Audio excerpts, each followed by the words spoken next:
Muito bem, queridos. Olá, como vão? Tudo bem? Estamos na nossa aula de número 3. Sou o vosso professor Vitor Leonardo, professor de inglês e religião. E nessa aula de religião vamos falar de um assunto, na verdade, um diálogo com um autor que eu gosto muito, tá? Tenho vários livros dele, tá? Infelizmente esse da capa aqui eu não tenho, acho que é um dos poucos livros que eu não tenho dele, que é o C.S. Lewis, né? O Clive Staples Lewis, também conhecido aqui como C.S. Lewis, né? Os brasileiros gostam de falar dele assim, né? C.S. Lewis, mas se fosse uma pronúncia um pouquinho mais inglesa mesmo, seria Lewis, Lewis. Mas, enfim, a gente vai ter uma conversinha com ele, na verdade, né? Uma interação com a obra dele, né? E acho que você já deve ter ouvido falar da obra dele. Se você não se lembra do autor, provavelmente você já ouviu falar de algum livro dele, e eu acho que eu até sei qual é, tá bom? A gente vai ver aqui agora, nesta aula. Ele é C.S. Lewis, o autor de As Crônicas de Nárnia, né? Um dos livros mais famosos, já tiveram várias edições. Recentemente foi relançado, né, novamente, foi lançado novamente uma edição das Crônicas de Nárnia, capa dura, uma edição muito bonita, colorida, né? Isso aqui é uma foto de um audiobook, tá? Ou seja, a pessoa vai narrando em inglês o livro, né? Tem gente que gosta de ouvir audiobook. Eu não tenho nada contra, mas não tenho tanta experiência com isso, né? Interessante para talvez ouvir no carro e tudo mais. E ele foi amigo, né, de J.R.R. Tolkien. Tolkien, se não me engano, é com I também aqui, mas depois a gente ajeita. Tolkien, que foi o autor do Senhor dos Anéis. Eles eram muito amigos e contemporâneos, tá? Eles lutaram também na Primeira Guerra Mundial, se conheceram depois, mas lutaram na Primeira Guerra Mundial, sendo que C.S. Lewis, ele não somente produziu as Crônicas de Nárnia, ele produziu livros excelentes, né, acerca da fé cristã, acerca da filosofia. Ele era um homem muito erudito, conhecia várias línguas, ele era professor de literatura, né, na Universidade de Oxford, Cambridge, e tinha outras funções também ali. E ele era um homem muito versado, assim como Tolkien, né, nas línguas antigas, só que Tolkien ele tinha uma linha mais para o passado anglo-saxônico, já o C.S. Lewis era uma linha mais medieval, da Idade Média, cavalaria, essas coisas. Isso se reflete também nas obras deles, né? O Senhor dos Anéis tem uma pegada um pouquinho mais antiga, né? Aquela coisa nórdica, né? Mitologia nórdica, antiga. Já o C.S. Lewis é uma linha mais renascentista, medieval, de cavalaria, essas coisas todas. Isso se reflete também nas Crônicas de Nárnia. Mas ele escreveu outros livros, né, acerca da fé cristã. E uma das coisas interessantes é que ele era ateu, né? Ele foi se converter já depois de muito tempo. E aqui nessa foto, por exemplo, ele estava bem novinho, ele não tinha se convertido ainda, né? Ele foi criado dentro da igreja da Inglaterra. Os pais eram protestantes, anglicanos. Só que quando ele era muito pequeno, a mãe dele teve uma doença e faleceu, né? E a partir daí ele começou a se distanciar um pouco do pai, né? Ele só foi realmente se reaproximar. Na verdade, ele só foi, né, pensar mais no pai dele, ainda que ele tivesse um relacionamento com o pai dele, ele só foi pesar isso, né? Dar mais importância a isso depois que o pai dele faleceu. E ele ele se afastou de Deus, né? Ele começou a se afastar das coisas, ele largou o cristianismo e se tornou ateu, né? Porém, depois da Primeira Guerra Mundial, depois de considerar muitas coisas, depois de ler outros livros, depois de ler, acho que, se não me engano, a própria Bíblia, ele talvez começou a ler, e conversar também com Tolkien, né, que Tolkien era um católico muito fervoroso, ele voltou e abraçou novamente a fé cristã, né? Ele escreveu até um livro chamado O Regresso do Peregrino, né, em que ele conta a trajetória dele de volta ao cristianismo. É um livro muito interessante. E ele escreveu outros livros como O Cristianismo Puro e Simples, O Grande Abismo, né, e O Problema do Sofrimento, que é o que a gente vai abordar agora. Ele escreveu 2 livros sobre sofrimento. O segundo livro, esse da capa aqui, foi quando a esposa dele faleceu, né? E é interessante que ele não tinha tantos anos de casado, quando já quase que 60 anos, se não me engano, cerca de 60 anos, quando ele perdeu a esposa dele, né? Alguns anos depois ele veio a falecer também. E Mas é interessante como ele conta, é muito triste esse livro, eu sei de alguns trechos, né? E é um livro muito triste, ele contando como foi que ele perdeu a esposa dele e tudo mais. Então ele foi um homem que passou por sofrimentos, né? E ele escreveu, antes disso, né, esse livro aqui que eu tenho, já li, acho que se não me engano, 2 vezes. É um livro muito interessante, acho que vou ler uma terceira vez, fininho, tá? Já foi várias vezes publicado em português.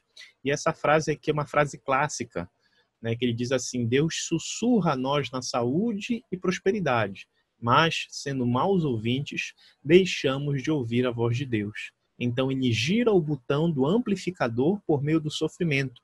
Aí então ouvimos o rimbombar de sua voz. Muitas vezes na saúde e na prosperidade nós não damos ouvidos a Deus. E com isso nós nos afastamos de Deus e com isso nós vamos para o mal. Nós nos afastamos de Deus e se você não está com Deus, você obviamente está do lado da maldade, das trevas. Ainda que você seja aparentemente uma pessoa boazinha, mas você precisa se voltar para Deus. Essa é a perspectiva cristã. E nós vivemos num mundo caído, num mundo onde o sofrimento existe, mas Deus usa muitas vezes o sofrimento, e aqui C.S. Lewis está mostrando, para nos moldar, para nos trazer mais para perto dele, para que nós possamos ouvir a voz de Deus. Isso aqui é apenas um dos trechos do livro, se eu não me engano, tem um outro mais específico, melhor aqui, coloquei aqui, lembrei. E é interessante que ele vai tratar sobre vários tipos de sofrimento, a questão do sofrimento dos animais, e é muito bom esse livro para você ler. Tá? Claro que é uma perspectiva que ele coloca assim mais filosófica, mas existe também a perspectiva teológica, que ele diz o seguinte, que uma gota do amor de Deus, se não me engano é isso, acho que é até por isso que tem essa foto aí na capa, uma gota do amor de Deus, uma pequena expressão do amor de Deus sara tudo. Consegue consolar, consegue confortar, as pessoas que estão sofrendo. O nosso sofrimento pode ser grande, mas Deus é maior do que o nosso sofrimento. E Ele nos conforta e nos consola. Por isso é um livro que eu recomendo para você. E C.S. Lewis ele vai lidar com isso. Ele foi alguém que passou por isso. Perdeu a mãe muito jovem e depois de uns certos anos perdeu a esposa. E isso trouxe para ele uma tristeza muito grande. O outro livro, Uma Dor Observada, Anatomia de uma Dor, porque na verdade o título em inglês desse livro é The Problem of Pain, o problema da dor, E aí o outro livro que ele escreveu depois, Uma Dor, literalmente seria mais ou menos, acho que é a Grief, Grief Observed, eu acho que é isso, não me lembro agora. E seria mais, eu me lembro que mais ou menos seria uma dor observada, Aqui a tradução seria anatomia de uma dor analisada, que ele vai expressar a dor dele, os sentimentos de perda dele. Mas ele era um homem de profunda fé, de profunda espiritualidade em Deus, de crença em Deus e fez muito pelo cristianismo. Essa aqui é uma outra frase dele que para mim é fantástica dentro desse contexto do sofrimento. O sofrimento é o megafone de Deus para o mundo ensurdecido. Porque muitas vezes nós nos esquecemos de Deus, nós só nos lembramos de Deus no momento em que nós estamos sofrendo. E muitas vezes Deus usa esse sofrimento para justamente nos alertar, o megafone, ou seja, como se Deus estivesse gritando para que nós pudéssemos ir a Ele através do sofrimento. É claro que ele vai abordar outras coisas no livro, e o sofrimento ele não é somente para pessoas que estão longe de Deus. Muitas vezes as pessoas que estão próximas de Deus também sofrem. Pessoas que sofrem perdas, sofrem dificuldades sociais, financeiras, mas ainda assim, Deus ele cuida de nós, Deus ele nos protege, ele nos preserva. C.S. Lewis ele quer abordar muito essa questão aqui, de nós nos voltarmos para Deus em meio ao sofrimento. Que o sofrimento não deve servir para nós nos afastarmos de Deus, mas para se voltar para Ele. O sofrimento ele tem um propósito nesse mundo. E existem as razões teológicas que a Bíblia apresenta, mas um dos propósitos é esse. Porque se nós não sofrêssemos, muitas vezes nós iríamos nos afastar, iríamos querer nos afastar de Deus e se afastar do seu propósito. E aí o nosso sofrimento futuro seria muito pior.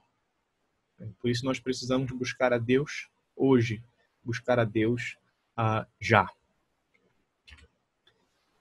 Tem uma outra frase dele aqui das Crônicas de Nárnia que eu extraí. Eu acho que você sabe que no Aslan, aquele leão, ele representa Jesus, né? As Crônicas de Nárnia trabalham com aquela questão da suposição. Suponha que houvesse um outro mundo, como é que Jesus iria se manifestar nesse mundo? Ele vai fazer uma espécie de alegoria, né? Através dessa suposição. Ou seja, ele vai pegar alguns elementos da fé cristã e vai mostrar aí, e nesse livro, nesse universo paralelo. Né? Nárnia seria isso. Então, o leão, ele representa Jesus. Isso fica muito claro se você ler o primeiro livro da série, que é o Leão, a Feiticeira e o Guarda-Roupa. Se você ler esse livro, você vai ver claramente, principalmente a parte já entrando quase que no final, né, a figura de Aslan, como a representação de Jesus Cristo. Lembrando que Aslan é uma palavra turca, se não me engano, que significa leão, e a Bíblia utiliza essa figura de linguagem de Jesus como leão, o leão da tribo de Judá.